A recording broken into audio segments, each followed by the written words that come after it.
Welcome to Edutech and this panel session on a very important issue that we're facing in Australia and across a whole range of jurisdictions. We've assembled a great panel just to reflect on some of those challenges, and of course we're talking about the impact of COVID-19 on learning and teaching across Australia. My primary response in thinking about what have we learned from COVID-19, which is a question everybody's asking, is what I sometimes think is like the bleeding obvious. If I reflect on the way our teachers have handled this, I'm just continually admiring their resilience and their perseverance.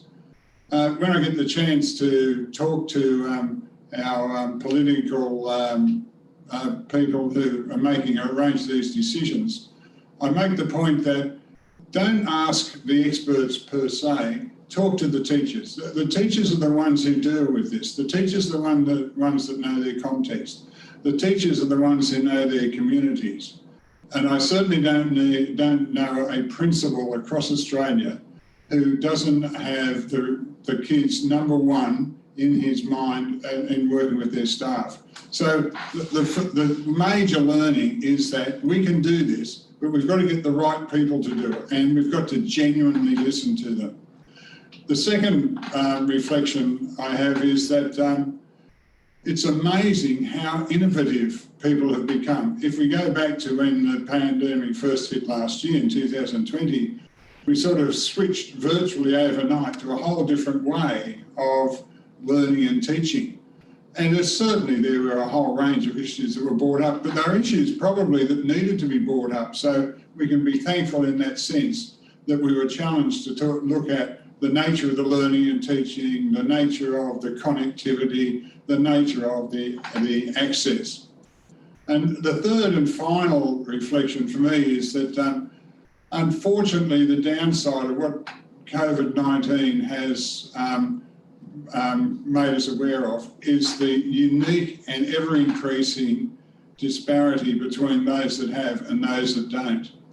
I think this is a real challenge as we look at provision of quality learning and teaching for every child.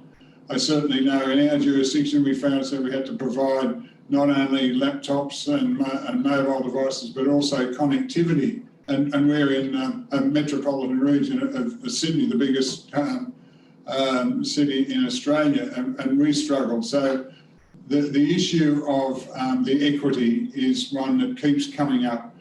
And of course, the longer it goes, the more pronounced becomes the equity issue. We're struggling at the moment to answer the response to the upcoming higher school certificate, and the government and the experts are struggling to try and work out how you can deliver an HSC that's equitable for each and every student, and so that we have that access. And of course, when you have remote, metropolitan, remote and regional, it gets even worse. But I want to come back onto that positive note of the schools.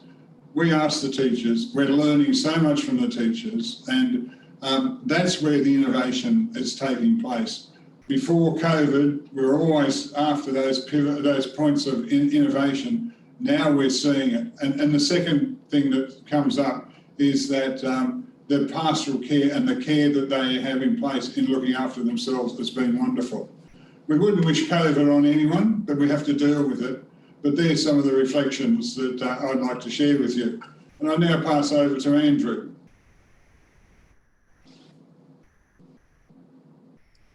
Good afternoon, Greg. Good afternoon, colleagues. Thank you, Greg, for that introduction.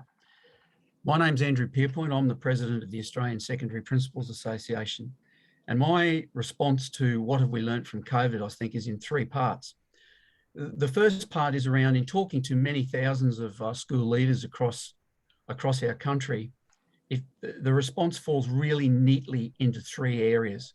One is about community, and that is that our school leaders have been interpreting messages on the news the night before for parents at the gate. What does it mean for us, Mr. Smith? What does it mean for us, Mrs. Jones? Reinterpreting that, and that principals are reporting that has been a very soul enriching experience. The other thing in the community dimension is that the relationships with other schools has been significantly improved. The next part is around communication between the school, the principal and staff, to students, to school staff, those staff who might be vulnerable, who aren't working on site, and to parents themselves. Caring for them, checking in, if you like, been a very, very important part. Some principals have reported that they've needed to work in a different way, communicate in a different way and a more effective way. So that's very interesting. And the other dimension to that is about connections. And really connections is about well-being, and the well-being of the students, the staff and the parents and of the whole community. Some school leaders have reported that they've never made so many phone calls in all their life, checking in, seeing how their staff, whether they be vulnerable or not, are going through the whole experience. So it was quite amazing to find that over many thousands, I beg your pardon, of school leaders, they fitted really not neatly into those three dimensions. Another part two of the response, Greg's already touched on, and that is about the equity issues. It goes much deeper than the provision of electronic learning, if I can use that phrase. It goes to the very heart of how many devices are in households between how many students, whether there are any devices or not. And the bigger picture that we're discovering, some government organisations provided dongles and all of that type of thing, which is wonderful and fantastic. However, you can travel 1 hour from a main capital city in Australia and there is no internet service provided. So it doesn't matter how good the dongles are, it doesn't matter how whiz-bang the electronic learning package is, if there's no internet connection, that makes that type of learning very, very difficult. Very, very difficult for students, not to mention staff who rely on working in the preparation of those learnings. And of course, the one that's emerging, the third dimension to it, the one that's emerging at the moment is that of the mental health of our students, the mental health of our staff, and the mental health of our school leaders. I think it's becoming a very profound. Organisations such as Headspace and whatnot provide an outstanding service to the educational community. But that doesn't mitigate the fact that there are people who are falling and there are people who have fallen over.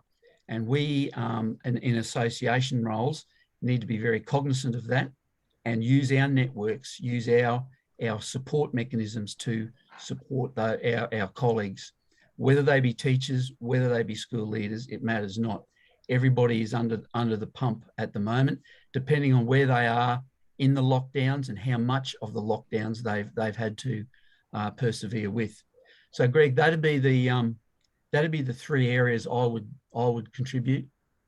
Thank you very much, Andrew. So I hand over now to Beth Blackwood from AHESA. Beth.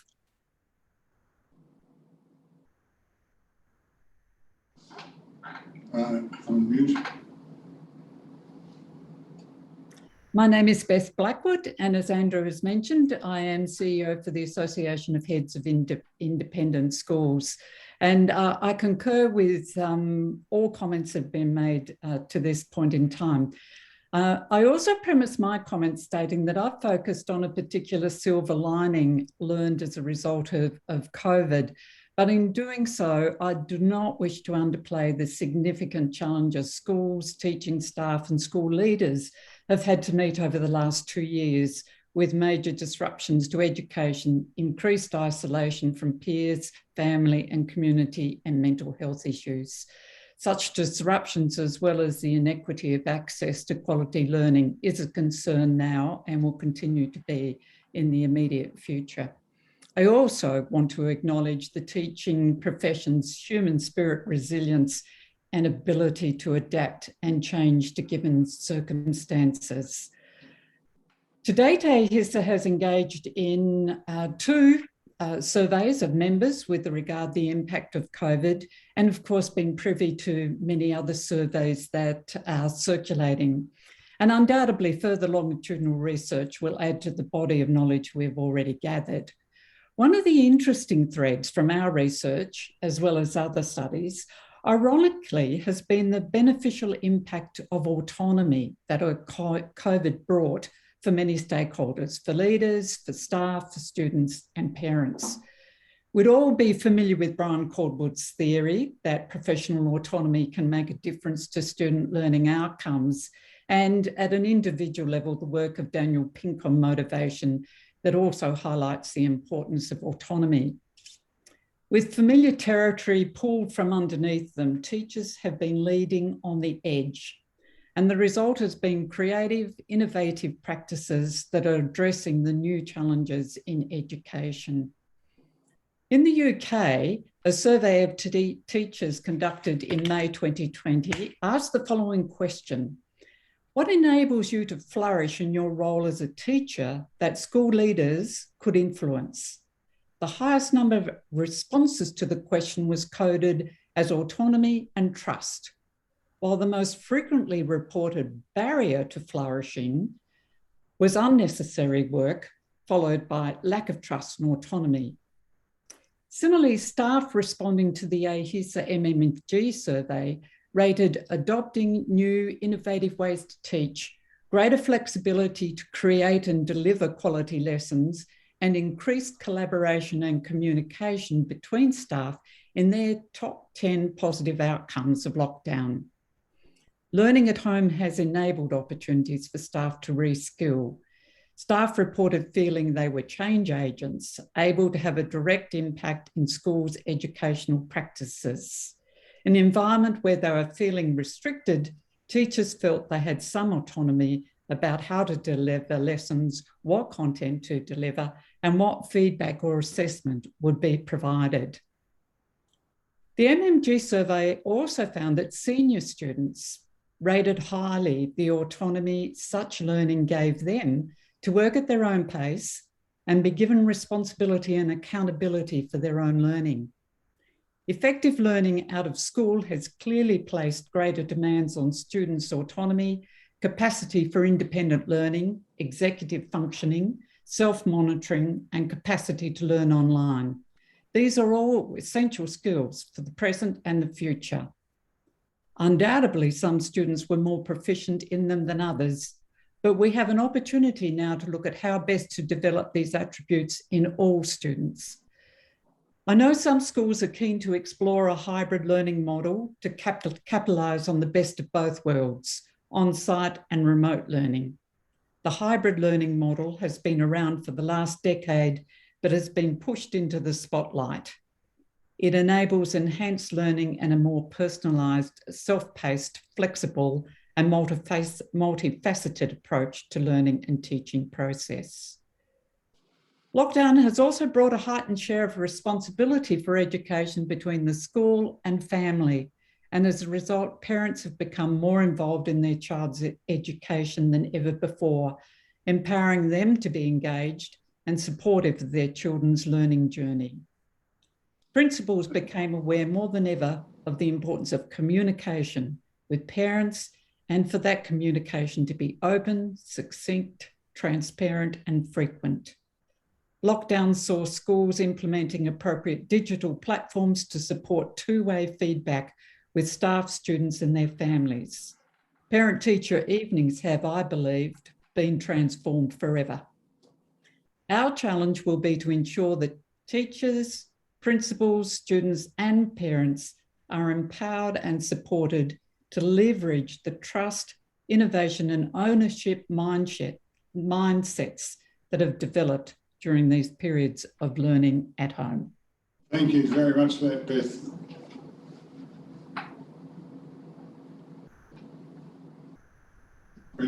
We'd now like to introduce Mal. And good afternoon, everybody.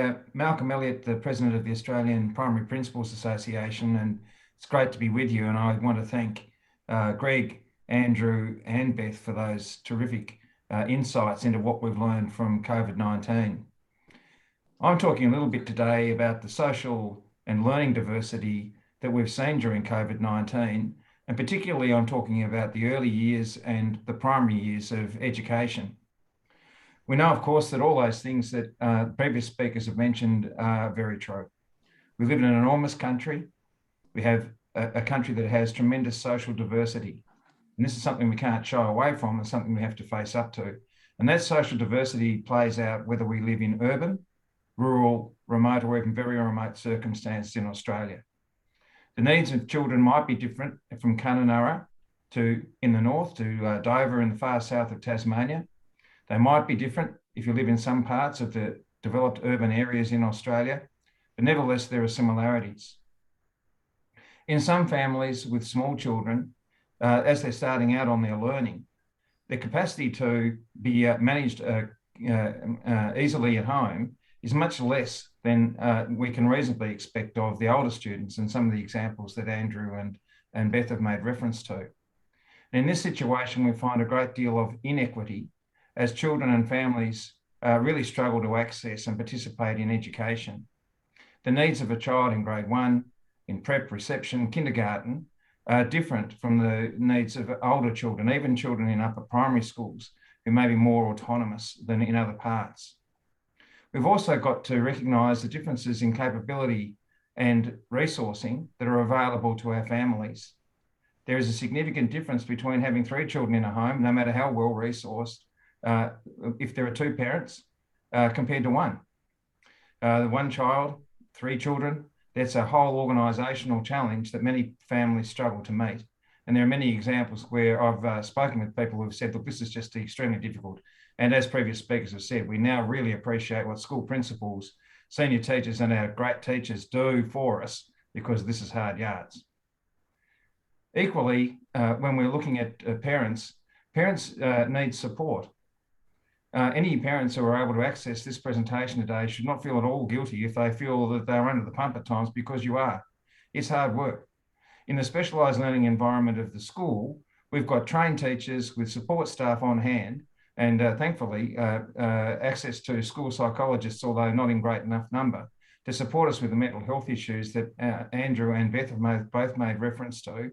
And these are the sorts of things that can be manifest in primary school age children as well as parents. Some families have got greater access to greater family networks, someone to help you out with an IT difficulty when it raises its head.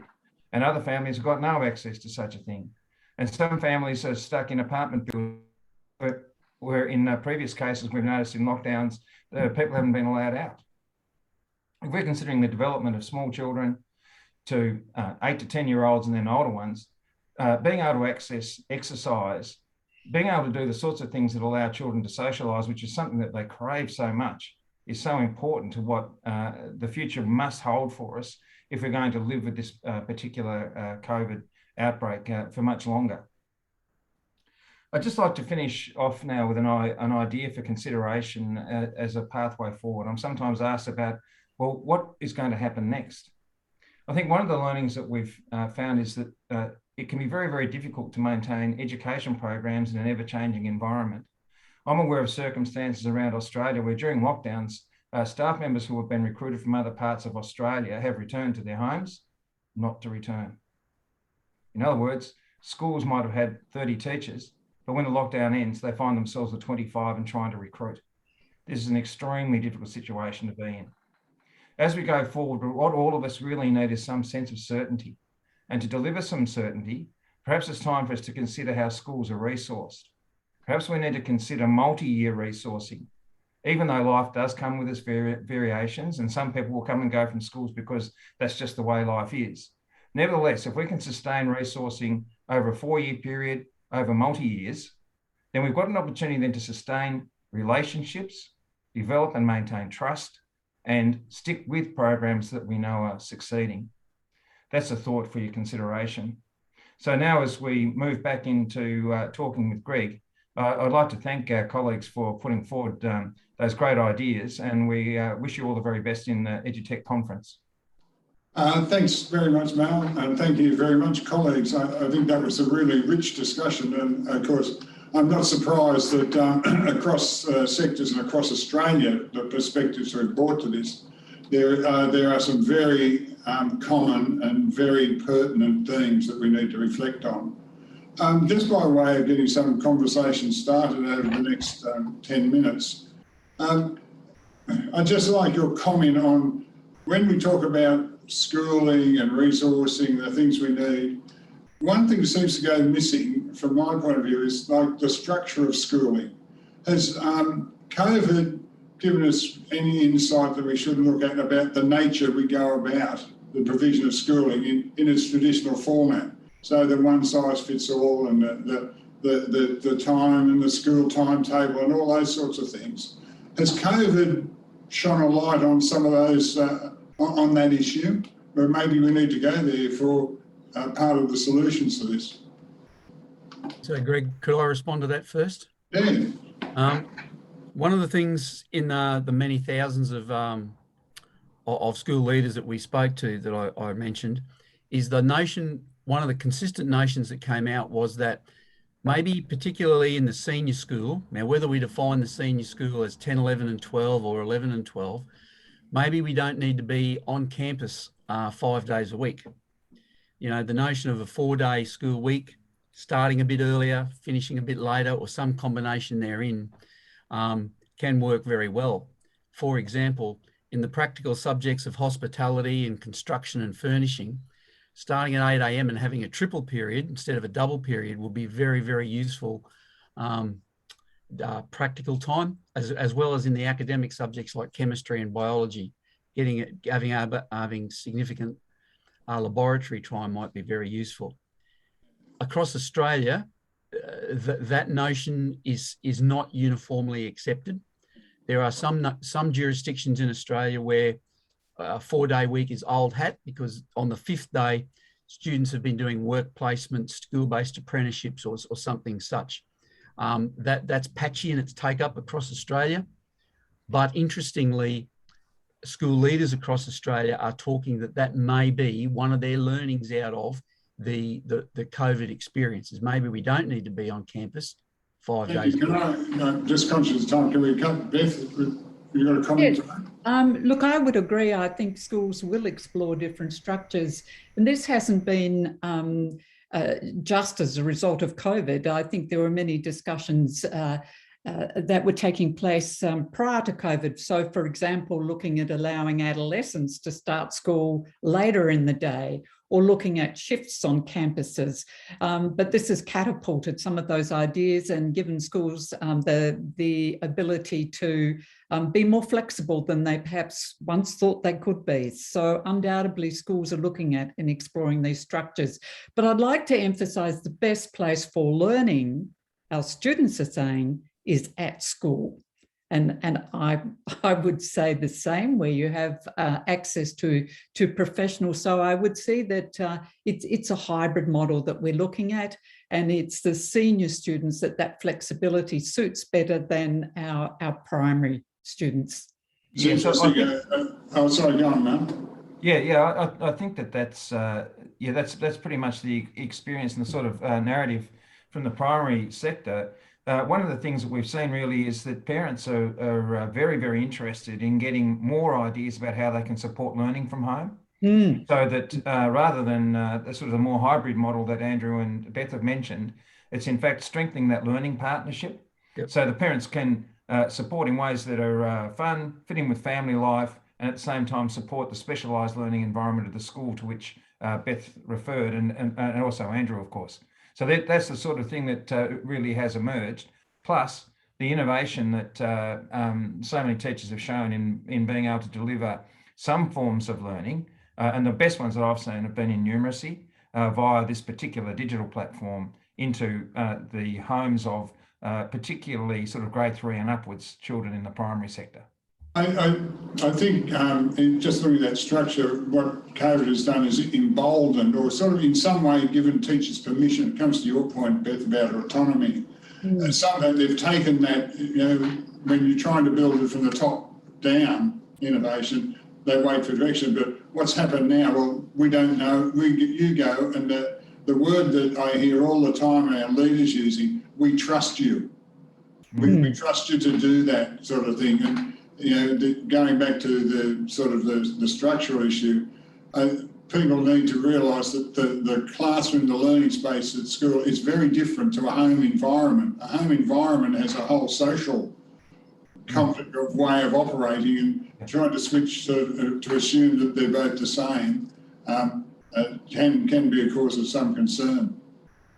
Yeah, it certainly reinforces too the idea, you know, some of the long-held dilemmas in education around homework, for example, and home study. So some people are in situations that are much more conducive to that kind of thing. You know, look, there are families, there'll be people watching us today who are teachers, and their families are full of teachers. So what the children and the grandchildren experience is a whole different ballgame from people who don't have lots of teachers hanging around to help them out with whatever might be coming up next at home. So there is this tremendous social breadth and depth issue that we have here in Australia that we really need to grapple with. Well, sorry, Andrew. I just agree with what Malcolm said. I mean, that can be a real negative, but it can be turned around into a massive positive. If we look at our three major areas, they're urban, rural, and remote and Indigenous communities, all offer a great deal of flexibility for any change that community wants to initiate. And that community, when they initiate it, that might not be the same in the community down the road. And that's a wonderful challenge for us to have. It's not a problem at all. Yes. Yes, look, I agree. I think each school has its own context, and in many ways, COVID has highlighted that, as each school has almost reinvented the wheel, responded to the needs of their particular community.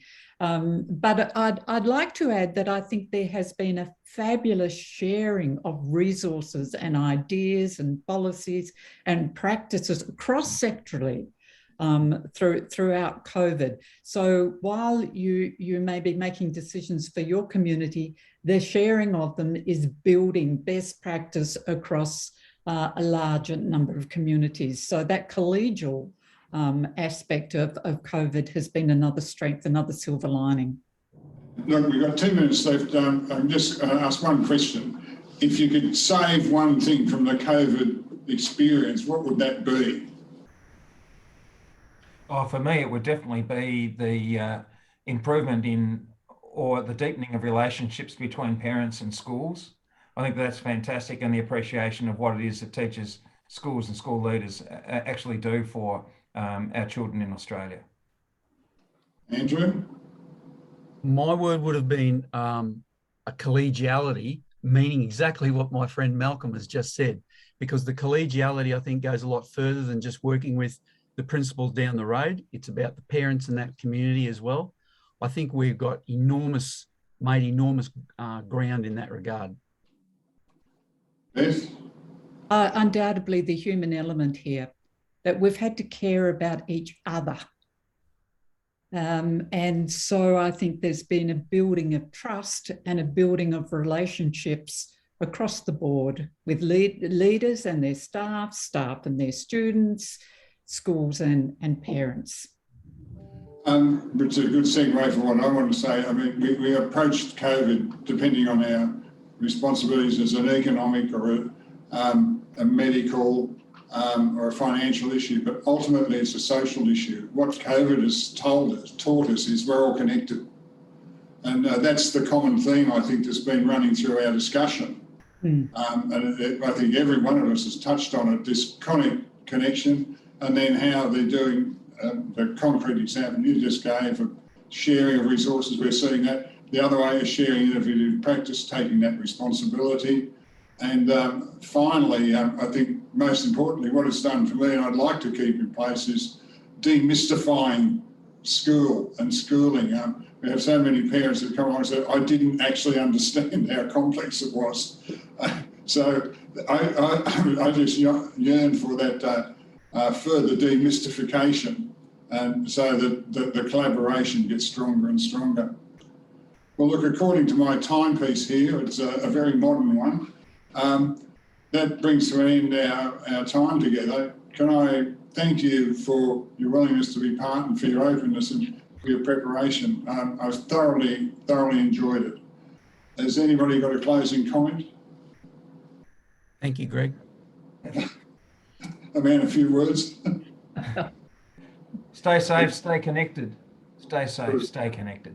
That's a very, very important message, I think. Well, thank you all very much. Thank you. Great. Thank you. And all the best the rest of the conference.